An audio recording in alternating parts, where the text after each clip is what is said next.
talk about case studies of one city, and then how to link that with more general use, interpretation, enriching of the case.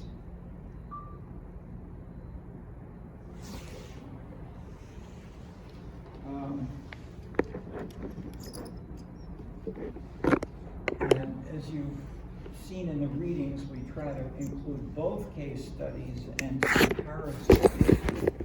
And if you do a case study, such as I've been doing for decades on Chicago, to try to link Chicago to other locations within the U.S., within Illinois, and in France and China and so forth. How can we do this? Let me maybe let each of you talk a little bit about what your ideas have been and what your thinking has come from your own personal experience, and then second, to thinking of readings in the course where you've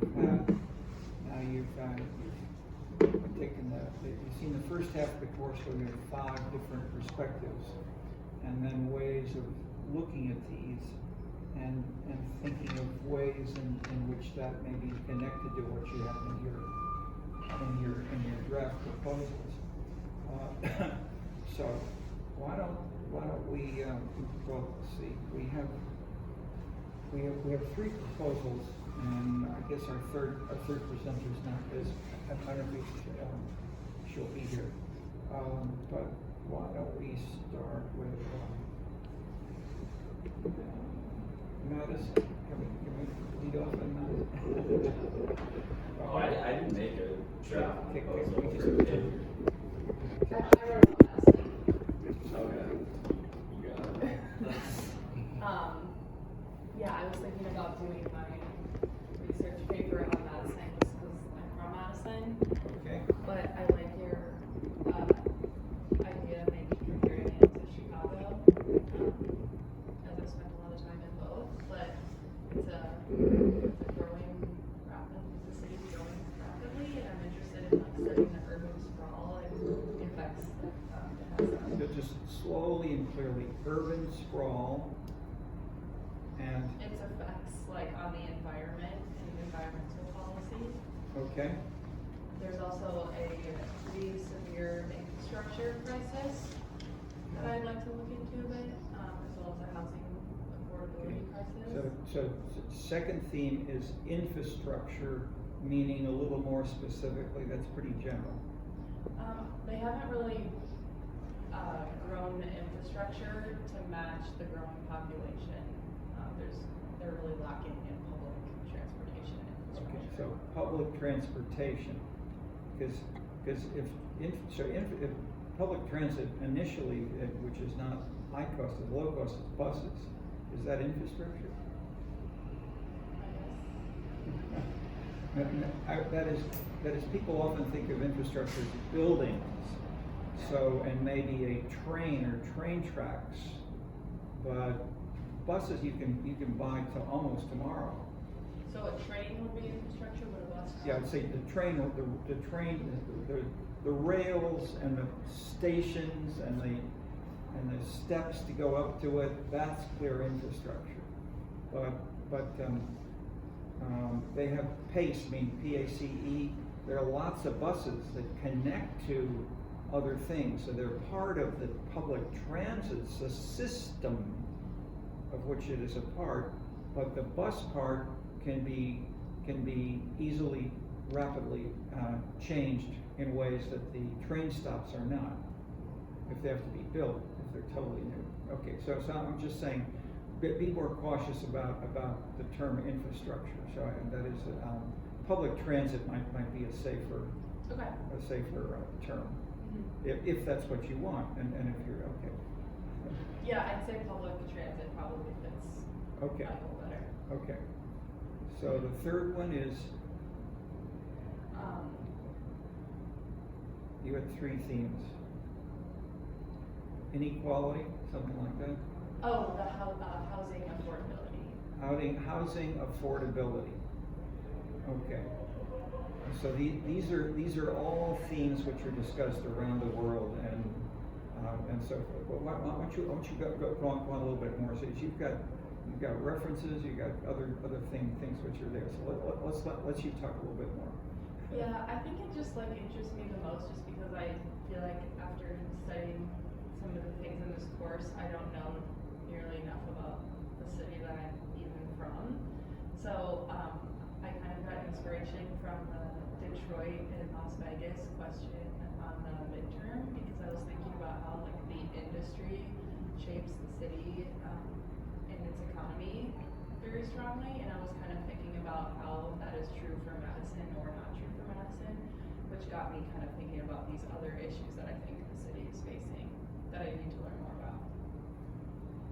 But the simple, quick point you're making implicitly is what are the industries, plural, that are big, visible, salient in Madison? So I think the university as well as healthcare tech are kind of the biggest things in Madison.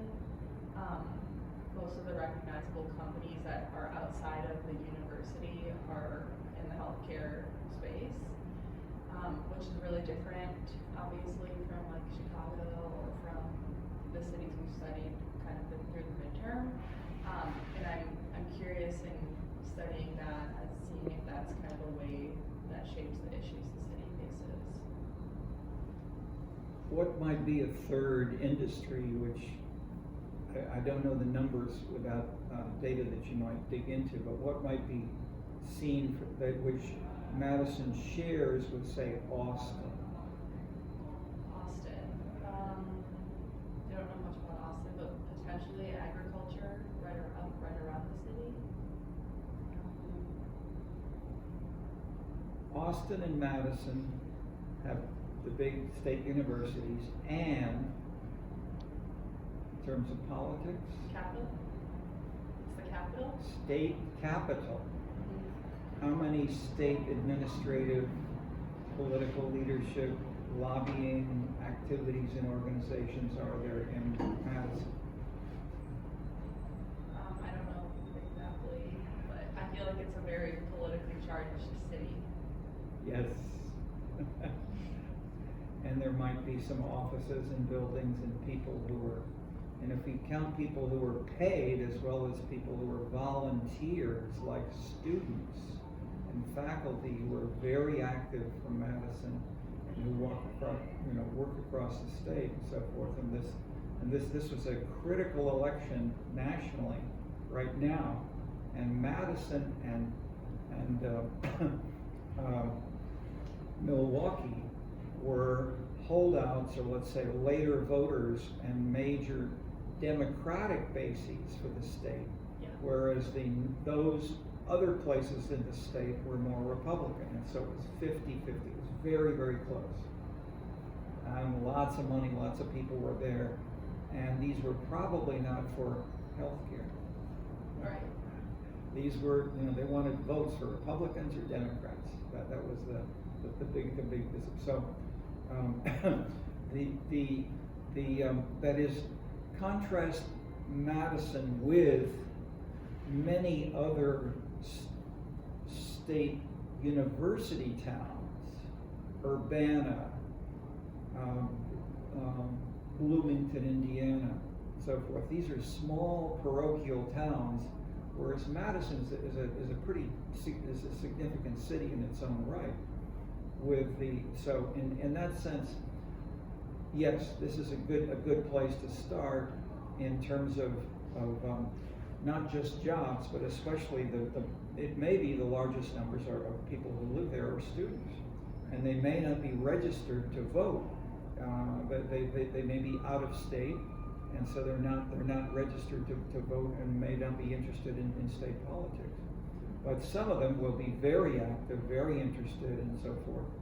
And so in that sense, the recent election and the salience of Madison and Milwaukee in this way are dramatically important, illustrating, what's the context beyond Madison, which makes it so important in ways that will shift the money potentially for the state capital, and very clear and visible in a number of that I mentioned briefly.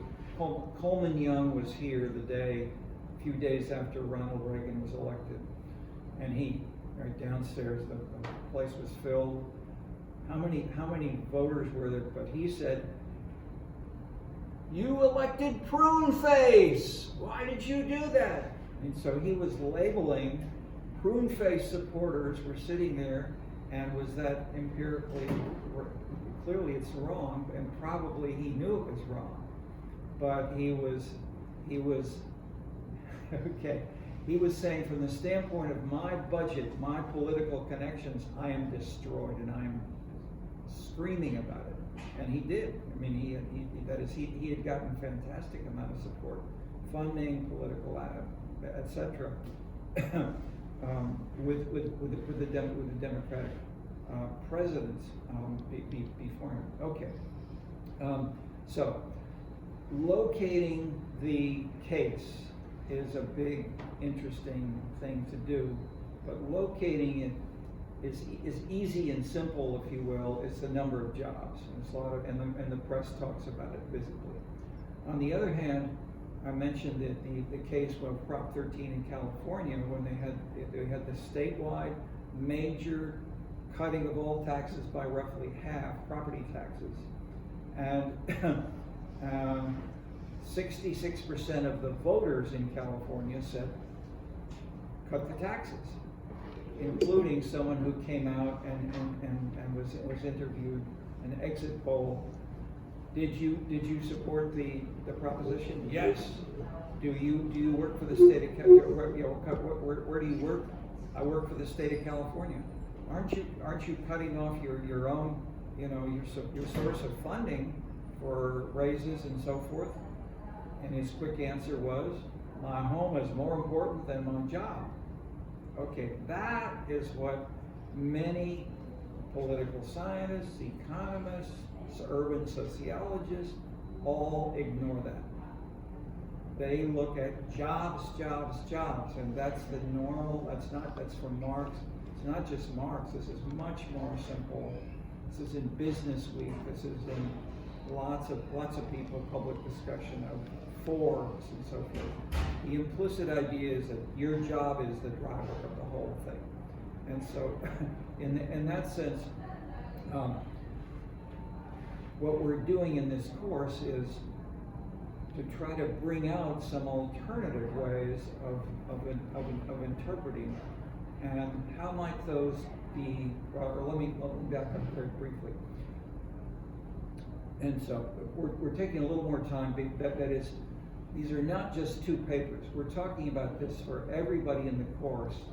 You all have a background with 1, 2, 3 cities where you know more about and others less. But much of the literature in earlier decades were case studies of one city. So there were 166 case studies when we started the comparative studies of cities. And that was the first time anybody in the history of these kinds of things, and there are 166, they were all of one city or two. And then there was one study of 4, and they said, hey, this is really big stuff. Okay, we then went to 51 and 62, and then thousands of cities after that. And so, why is this important? Because we've got many things that are collinear. That is, they're associated with each other. That is, that you can't separate them out easily. So, for instance, what is the driver of the Republican vote in the state of Wisconsin? Healthcare, the university, or the state capitol? And in what way might these dynamics make a difference? So the state capitol may reflect, if it were just if it were the whole state, that would be different than if it were the residents of Madison. But the residents of Madison are the voters, and that you have data on as taxpayers and service users and public transit. So we often talk about the residents of the city, but there are many people who may live a little further away to study as a student, to go to the football games, to shop, and so forth. So in that sense, Madison is okay. More generally, using the job alone is too simple, and so we may be able to explain some of this. But if we want to try, say, why don't we have more attention to low-income housing or to public transit? Maybe it's because many of those people are not low-income people, and they may not use public transit. They have their own cars, they have their own bikes, and they don't think in terms of buses. Okay, and same thing in Chicago, and that is across the U.S. and generally, public transit is considered more a middle and lower income service. And so in that way, the link so the general point I'm making is if we want to try to say what may lead to one or another set of priorities, one maybe in presidential elections, but two in statewide policies, and then third in citywide policies, and you may be pressed in different directions based on these different things which are in your mind as a voter, like the California voter said, my house is more important than my job. Okay, so tell us a little bit more maybe about your thinking about those three and anything, because you've got some references as well, as I recall. Yeah, I was thinking that I agree with you in thinking that those are really good ideas to kind of build on my original kind of base point. And I think it would be definitely interesting, just considering that we did go through a presidential election this quarter, to kind of explore the implications of that. And then perhaps, like you said, another university city, maybe one that had different outcome of this year's presidential election, and it might be interesting to look into kind of why the two similar cities went differently politically. Okay, you don't need to do a case study to tell the reader that Madison is the state capital and has a university. Everybody knows that. Okay, so you don't need a case. That is, you can go beyond that, but you want to get to something like the causal. That is, tell us more about what. Well, you've got. I think you've got more in your references, and briefly in some of your points. You've got bigger implicit things, but make another general point. Well, in my kind of very small introductory research, I noticed that Madison has a big goal of some big environmental goals by like 100% renewable energy and net zero carbon emissions for all city operations by 2030. And I thought this is adopted by the city council. City of Madison, yeah. Okay, good. And that kind of reference really. Good point. Good point. Okay. Yeah. That really stood out to me kind of as I was looking into some topics to write about. So I don't know if that's getting too far away from the politics side of it, or maybe there's a way to bridge them. No. Environmental politics is huge. It's very, and look at Madison. I mean, Madison is clearly saying this is way different from the rest of the U.S. or the rest of the world, and we really want to pursue the environment.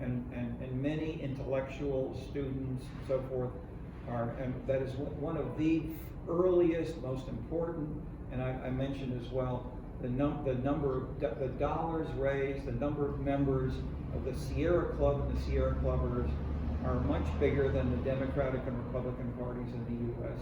And there are many related environmental organizations, and you add to that the people whose time they spend recycling and doing things like that, and volunteering work, and having shows in that book. This is not true in many places of the world. That is, Madison is different. Why? So I drove to Madison a couple of years ago when the war in Afghanistan was very hot, and that is, I drove down one of the main streets, and one big visible restaurant was an Afghan restaurant. I said, "Wow, Afghan restaurant? I didn't know there were many immigrants from Afghanistan who want to eat their own ethnic food." No. Why is it there in Madison? I've never seen that, but if I were to guess, I mean, I think Madison is a fairly ethnically diverse city and extremely liberal, so I think people wanted to, maybe they even designed that restaurant just to show support not only to Afghan immigrants, but more so to other people that live in Madison that may not agree politically. But just to be more, that to show basically that I think this was, Obama was running as president, and one of his highest salient issues was to end the war in Afghanistan. And that had nothing to do with, Madison local politics, but it wasn't adopted by the city council. It was presumably someone who was a restaurant entrepreneur who felt that the people who will come, they can choose which restaurant you go to. You can go to McDonald's, you can go to Cake. Why might they why did might go right out of business by being empty? But if it had people there, okay. So it's the politics of the students and some of the faculty that are probably the would-be driver of that. So what I'm bringing in is to think about the causal dynamics, if we can think of something as clear and simple as I'm suggesting that illustrates. So if that's a potential causal driver, one thing which I have I think it's here. Maybe we could one of you, if you can try to check. There's a paper I've done, or a posting that I've done. I think it's in Miscellaneous or something like that at the end, and it has suggestions on writing a paper. And one point it makes is to try to formulate three competing hypotheses that are realistic, non-trivial, alternative interpretations. So and this is a good, and I would say this is not just for writing a paper.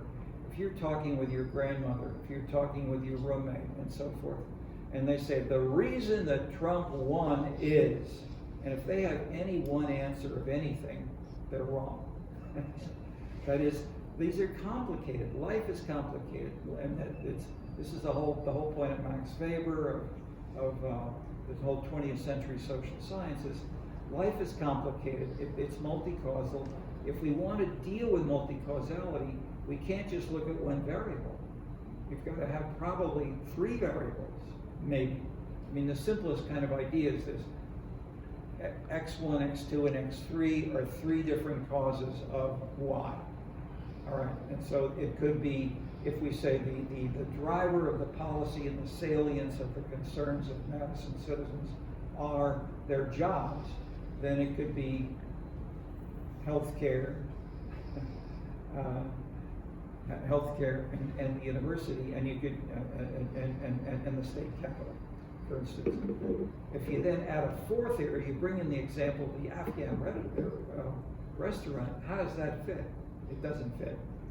So the reason I'm bringing a case, that this is the beauty of having a case study, that you can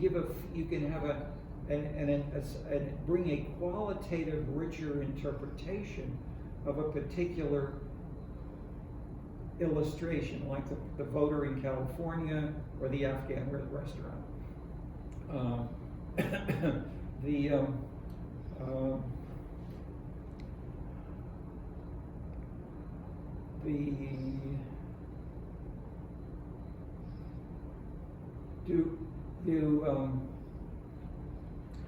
have either of you thought about, that is, I'm trying to say, beyond my little statement, think about three hypotheses. How can that link to the course? Well, how might we connect that suggestion? And I'm saying not for doing that is, you here are active, you're engaged, you're thinking about these issues, and you've submitted this as a draft paper. Most people are not here. they haven't done this. They're going to take an exam, but that is thinking about this, whether or not you're doing a paper. You ought to think in simple terms. And where have you learned from the course that you can come up with multiple alternative hypotheses? Question for both of you. And anybody else who wants to shout through the window. The readings, the readings in the sections of the course. We've deliberately created this reading list to show you people are fighting about these issues. They don't agree. The readings are saying opposing interpretations. They have opposing hypotheses. We're trying to show those to you in ways that you can say Madison is not because of this, because here are at least 6, 7, 8 different ways of interpreting what might be going on in Madison based on what I read about the rise of the arts, the importance of the market, competition with the market, the political culture of the migration to northern parts of the country that went from New England through much of Wisconsin on out to Washington State and so forth. And they are different from Southern California and Oklahoma. And that's a big, these are each legitimate, visible drivers. There's lots of evidence in support of these. We don't want to say they're deterministic. That's the only thing you want. Even if some of the people who wrote some of these papers will say, my variable is the most important thing, so forth. But in this course, you can say, if anybody says that, we know they're wrong. Almost 5, 8 variables still explain less than 10% usually. That was one of the tables I said, let's look at this table. How strong is income, education, occupation, race, gender, age? How much do these explain? 10%. 90% is other things.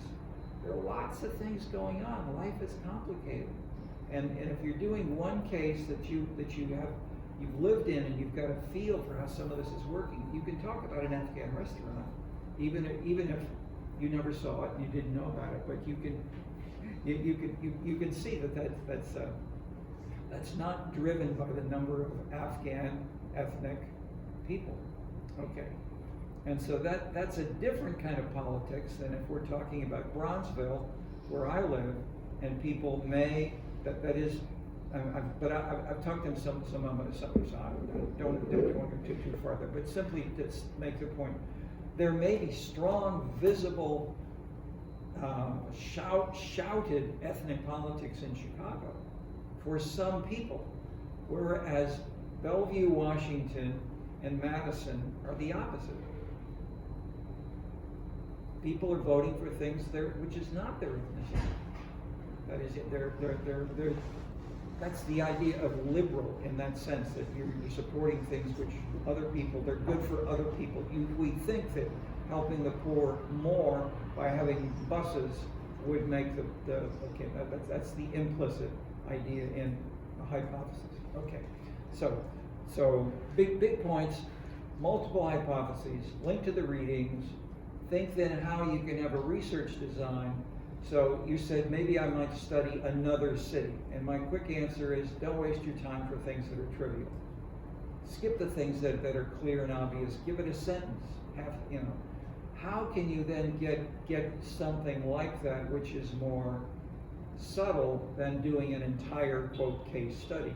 That is that the people who are doing these case studies that we're reading in the course, they may spend 5 years, 3 years. I mean, you can't do this in a 1-quarter paper. So what can you do where you've got value added? You can put it together, and if you're doing empirical work, this is empirical work of the sort you're talking about is very time intensive. It takes a lot of time to do interviews, especially if you're going back to Madison and doing it in person. If you do it by phone, then that's faster. But nevertheless, doing an interview, more than 3/4 of what your interviews are going to be wasted. I mean, there won't be anything that really helps you. You've known it already. So how can you think of doing something like this that can add more insight in a more subtle, how can you add something which is original? One is ask the informants. Why was there an Afghan restaurant in Madison once upon a time?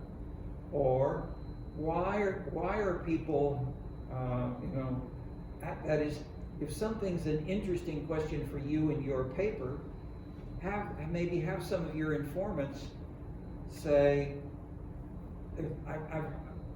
I'm struggling with 3 different interpretations. Could you help me? And could you give me some examples of what might support this or that? And that may not only you, but also people, if you're interviewing people who lived in Madison when Obama was elected, and they know very well, they used to, they know that restaurant. They say that yes, that was an important political statement.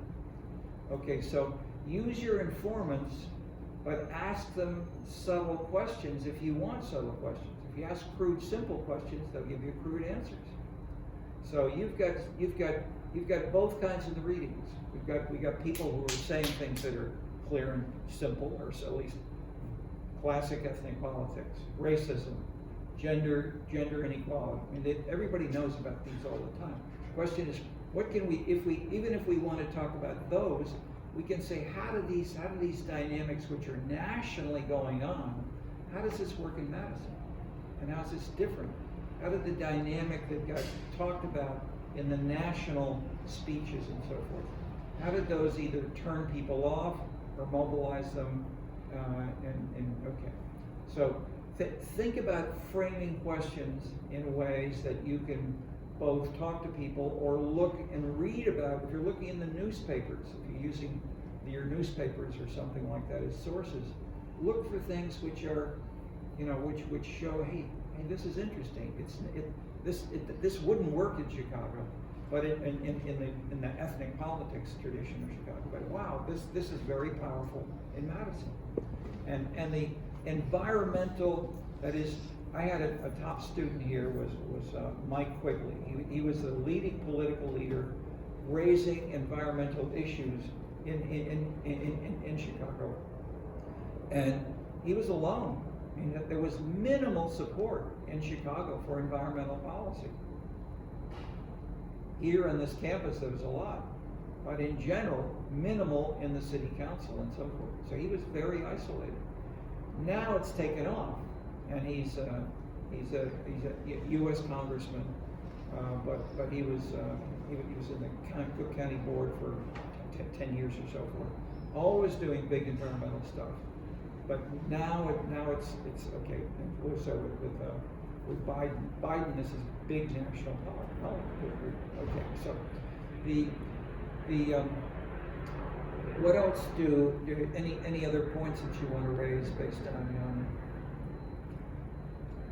I don't think so, but I did get a lot of ideas in discussion that I want to go look into later. Okay, great.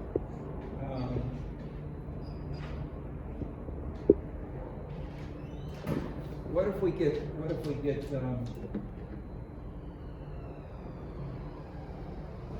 do have a quick question, actually.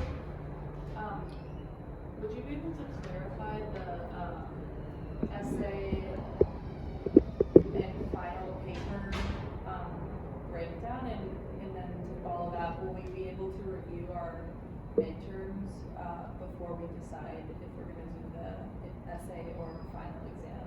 Yeah, you're in the college. Yes. The normal alternative to do a paper instead of the final is if you're a grad student. So, Oh, okay, so it's normally, everybody in the course, but basically, should be doing both. Okay. So, could we, he's coming back, I presume. Yes. What if we check for a couple of pages here to bring in a few things on case studies? Maybe page 12? I think this is. Yeah, I'm worried, just go one page, so let's look at the table of contents. I don't know if we have the right thing.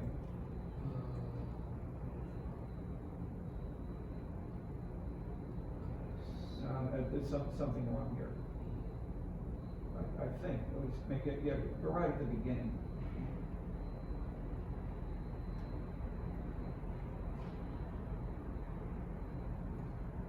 It's called Trees and Real Violins is the title that we want. It's the book. This is the oral history of Chicago. And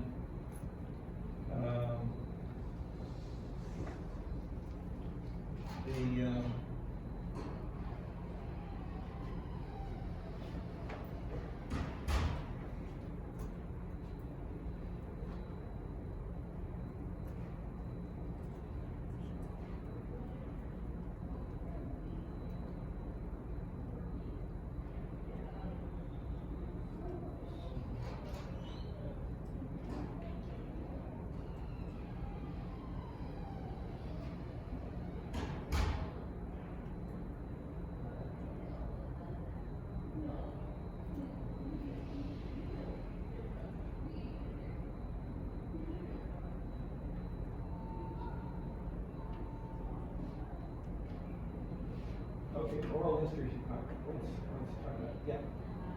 No, but go on. Let's go to page to the just second page, third page. Just go through a couple of pages so you can see the beginning. No, there's a mistake. See, this is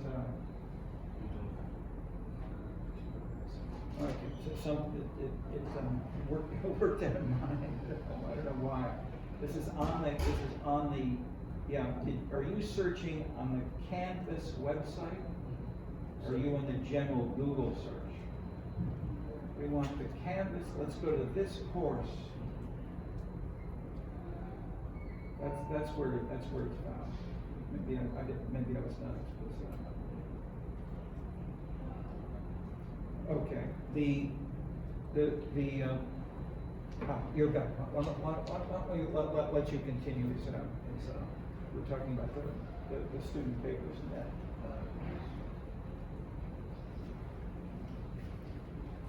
Oh yeah, I haven't done a draft proposal for a paper. I was just planning on doing the final exam. Okay. So you're not. No. There are two other people who I thought would be here, and they're not. So you're okay. here instead. Yeah, I'm just here for class. Okay, great. Yeah. All right. So then it's reasonable to continue these points about case studies and more generally.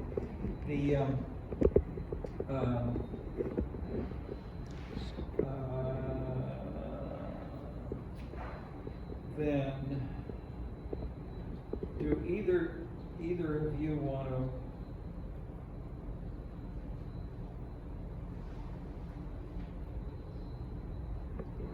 think about some hypotheses that we might use, and the two other papers were on the Bay Area.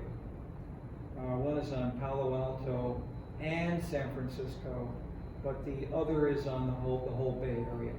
All right, these are great places because they've been studied a lot.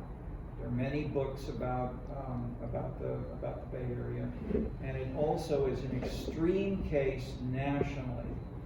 In some ways, if Madison is extreme in having an Afghan restaurant, what was national visible salience that made San Francisco very different 10, 20, 30 years ago?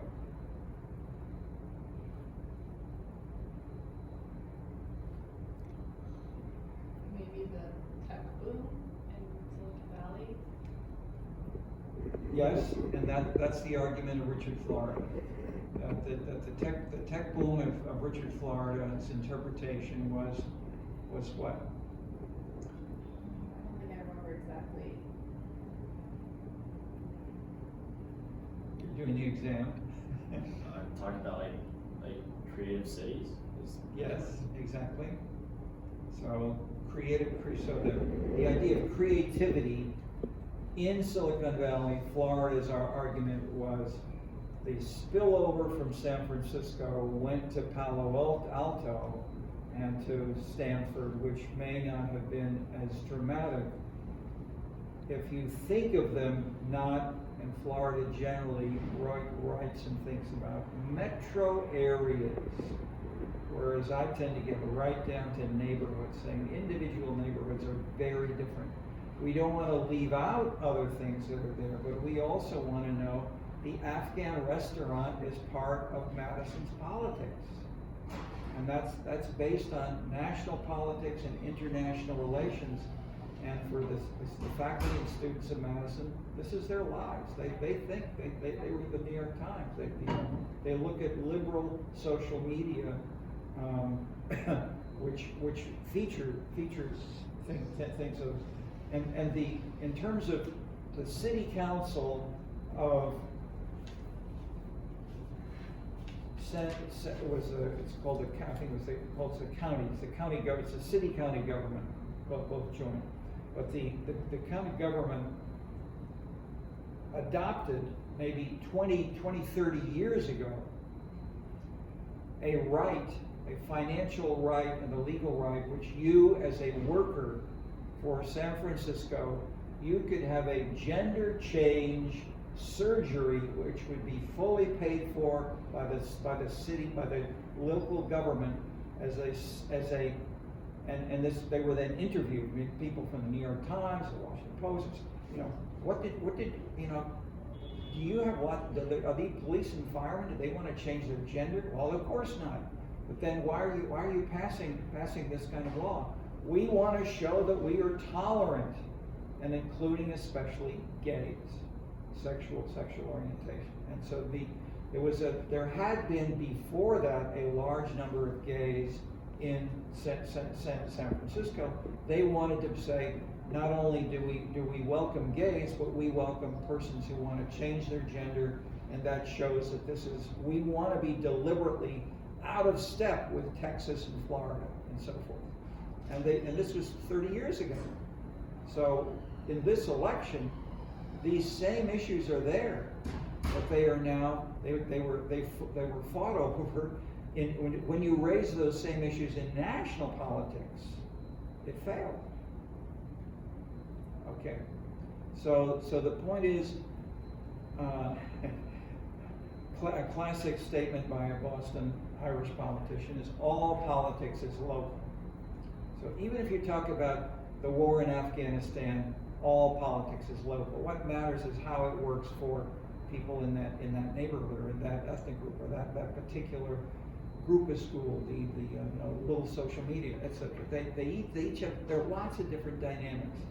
And in that sense, I'm agreeing with that, but I'm trying to say we can take that phrase, all politics is local, but there are lots of different local politics that are going on, and they're inside each of our heads. You do different things when you think of where you go for a restaurant, where you shop for clothes, where you buy books, where you go on vacation, etc. You may use different criteria, and that's life. If people have, we occupy, as they say, different statuses. Football fan, Catholic, Boy Scout, etc. And these groups are often visibly, the big groups get featured by the national media and the national politicians who talk about them because they think it's a way of reaching groups that are large enough that they bother to talk about it. They don't talk about people who are Afghan ethnic voters. Okay, so let me. Are you? Can you look a little more? Trying to So just for a little bit, let's try to find the oral history. I think that's the same thing and it's wrong. But just scroll down, no, it's the same as you had before. That the first page should say oral history of Chicago. Trees and real violins is the title. Okay, so let's go down to,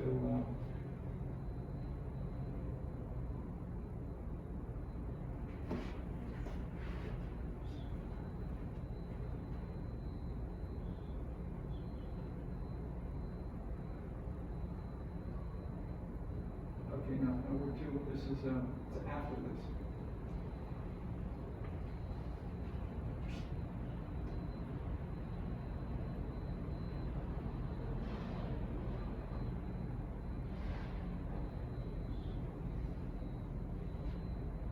Yeah, actually, you reorganized all of the readings.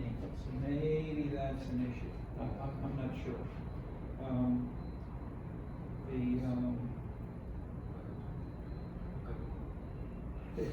So maybe we lost. Maybe somebody got moved out. Yeah. So I think it may have been there. So it's.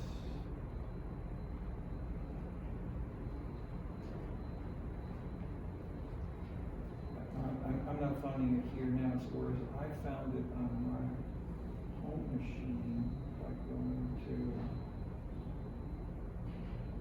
I think it was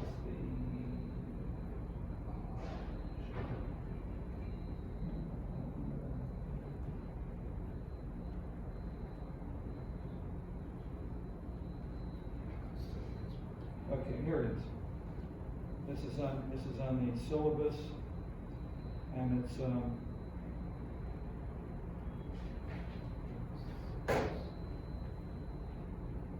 trees and real violins. Whoops. Somehow I moved it.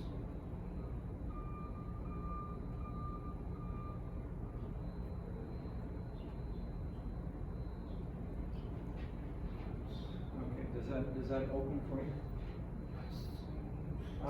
Okay, so it maybe you connected the file name. Well, okay, well, let's see if it works.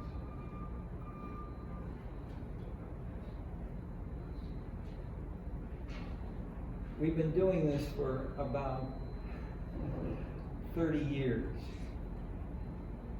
We have thousands of pages. And the one simple big point is an extension of what I've said about three hypotheses.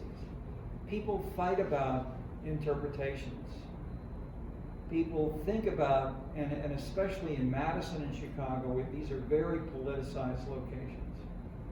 And this is, by contrast, let's say in a small town on the beach of Southern California, people talk much more about the type of surfboard that you really like to use, the type of running shoes, the type of, the swim trunks. These are bigger issues, okay. So my point is, we knew that when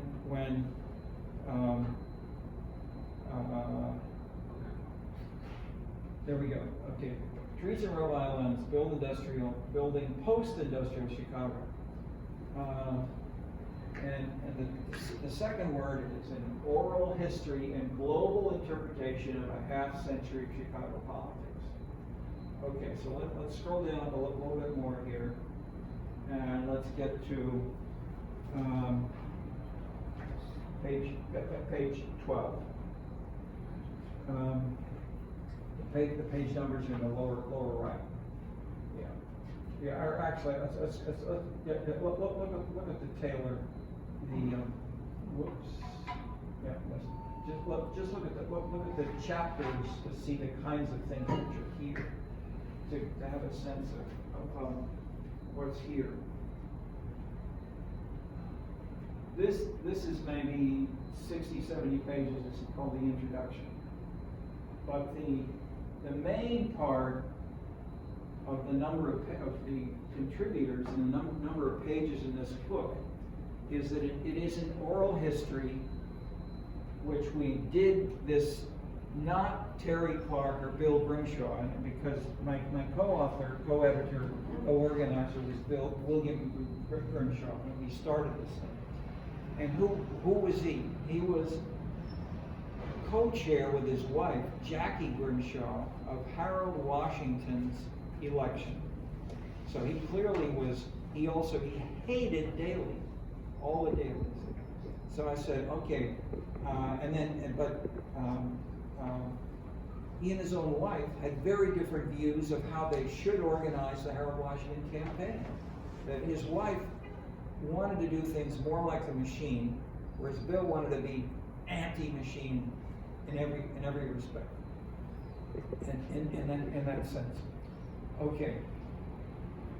Knowing that there were such different, not only right or wrong, good, bad, ideological flavor, but also analytical interpretation. And these were smart, there are a lot of very smart political interpreters, and they say very different things.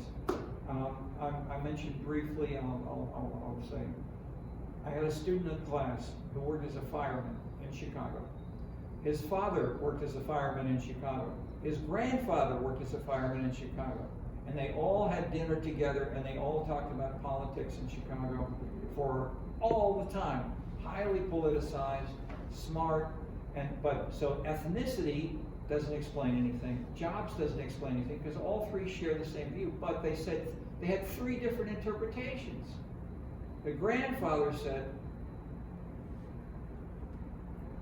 this is ethnic immigration. So the Irish are different from the Poles, are different from the Italians. The father said, no, that was there, but what really matters was the political machine. And if you were in the machine, then you got everything you wanted, and the machine drove all the policy. The son said, that's the past. Today, it's lifestyle of the individual citizens. Three totally different views, and they argue.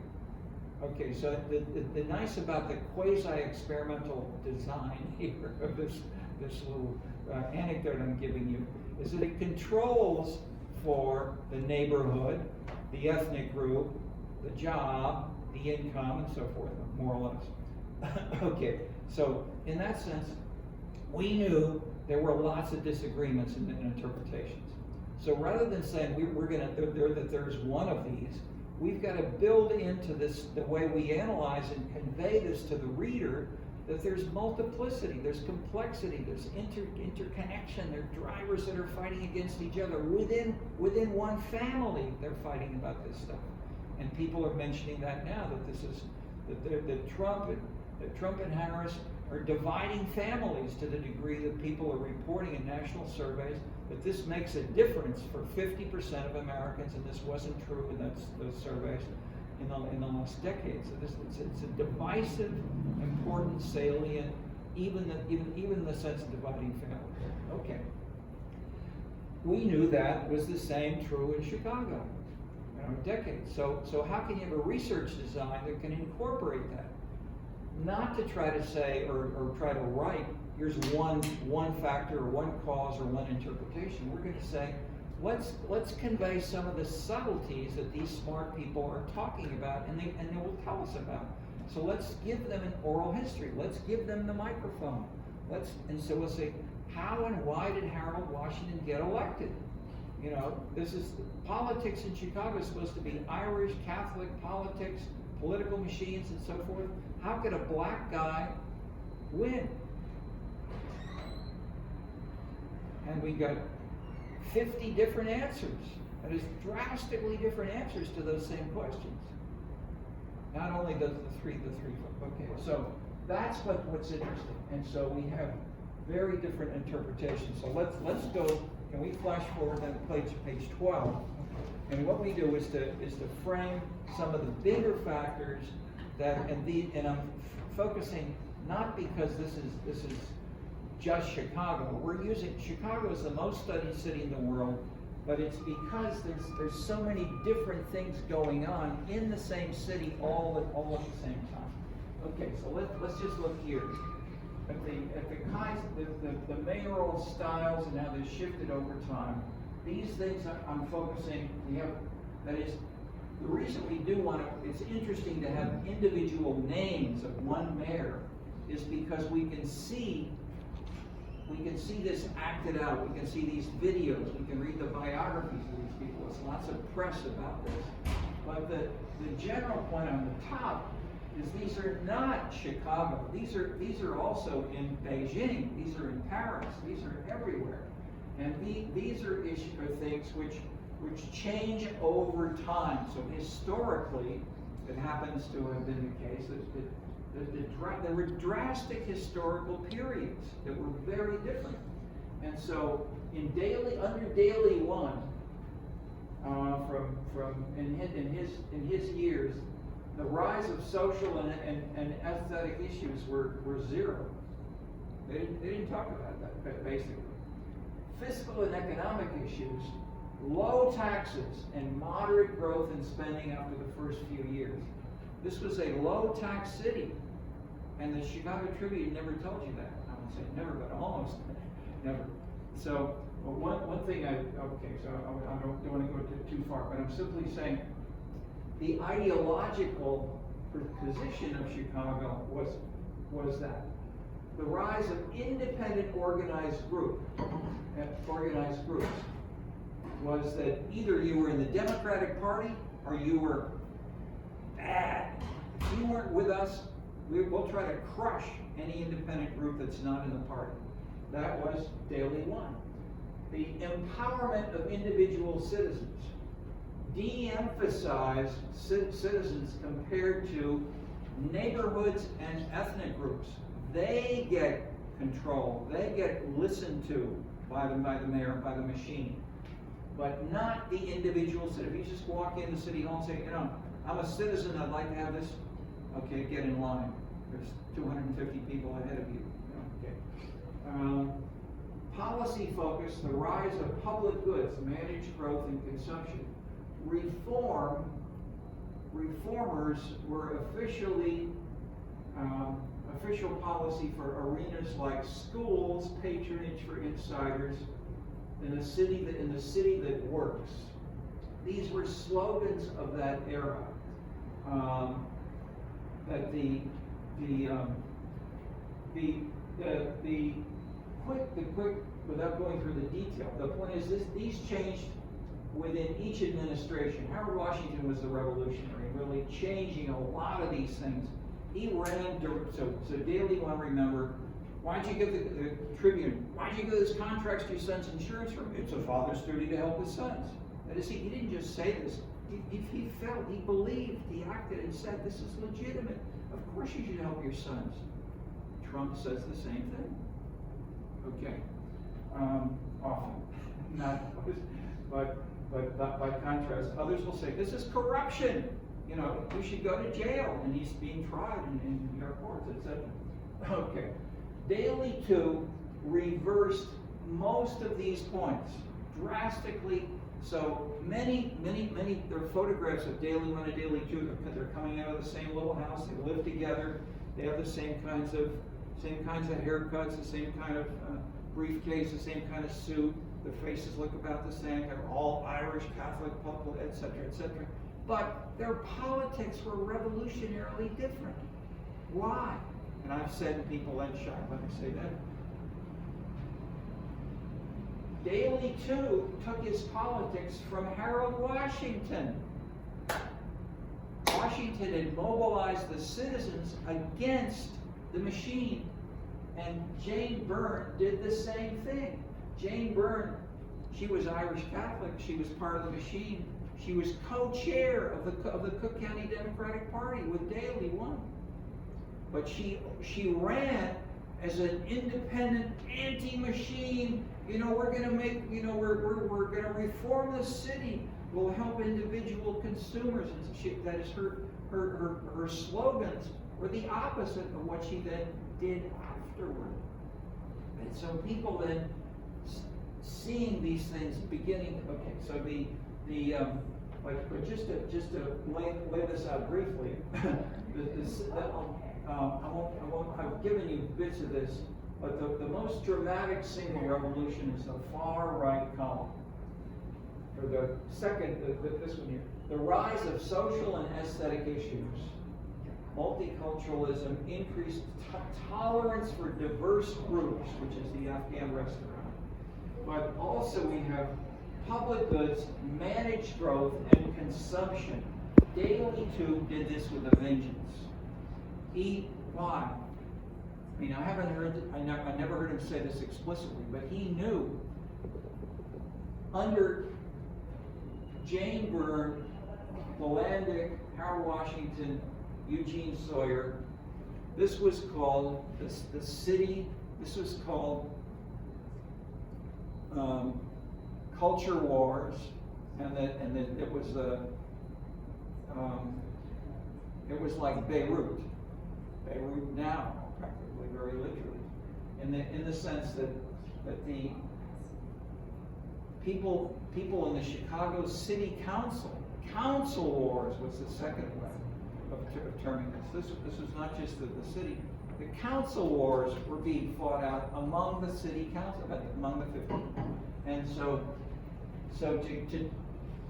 with daily too, you know, what can we do to transform council wars and work? And he also did not have the political machine behind him, even though his name was Daley. The political machine leaders, and this is clearly in the oral history part, they fought Daley too.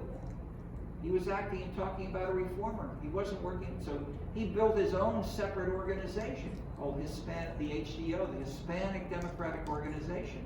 It was his little machine just for Daley. Okay, Daley too. So, what can he do in a more positive way, not to use a political machine organization? What did he do that was one of his most important legacies, is the arts. He used the arts and consumption and a public good to try to get it away from the old ethnic groups of the Poles fighting the Irish against the Italians, because the Irish Catholics, you know, nationally and in Chicago, 10%, something like that. You can't win with 10%. If you say, vote for me because I'm an Irish Catholic, you know, you would have lost. So he wants to say, Chicago is going to have a terrific set of entertainment. It's a great place to live. It's a wonderful place to enjoy. Come here, and that has worked hugely in the last 20 years. The number of young people, depends on the decade, so forth, the time period, etc. But the number of people who are aged 25 to 34 have increased more in the 4-mile downtown area than any other place in the United States. Why? The summer festivals, art, entertainment, sports, clubs, NASCAR. Knock on City Hall, say, what's the economic base of Chicago? Entertainment! That's not the futures market, that's not pigs, that's not, you know, machinery.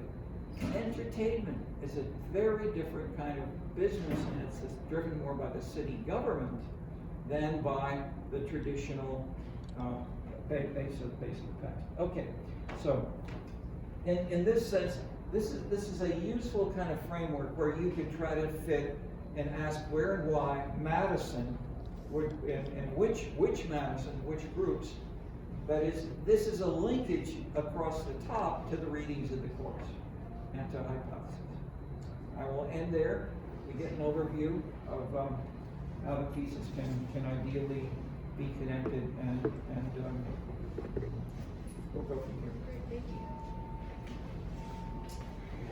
So we do have the choice between a paper and a final, or we don't have the choice? Sorry. You don't normally. You can petition if you want, and we'll review your petition. Got it. Okay.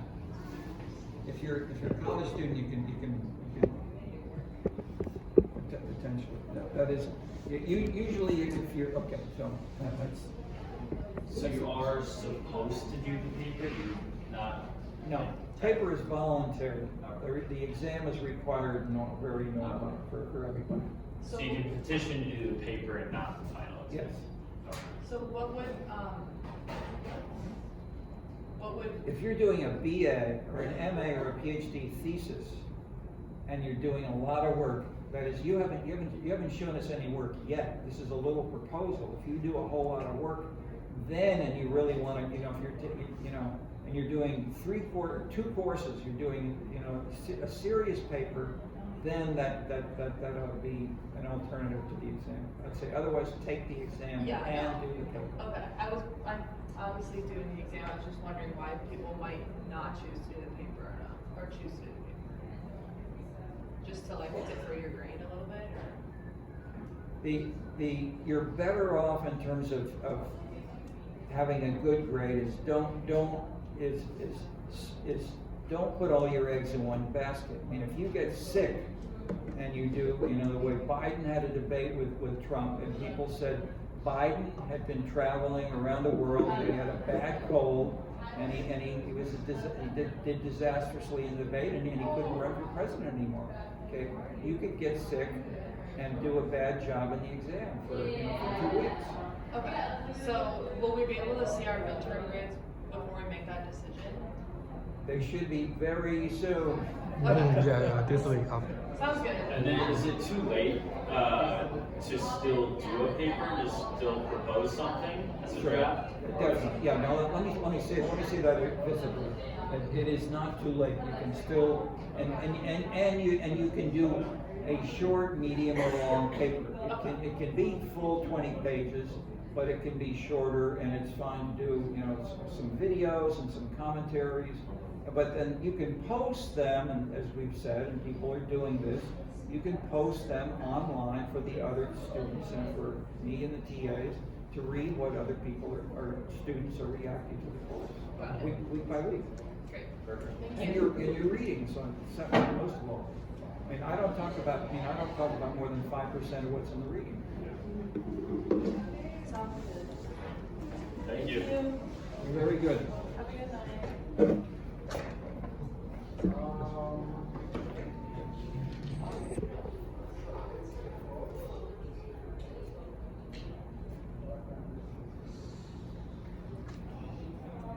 Yeah, any thought for them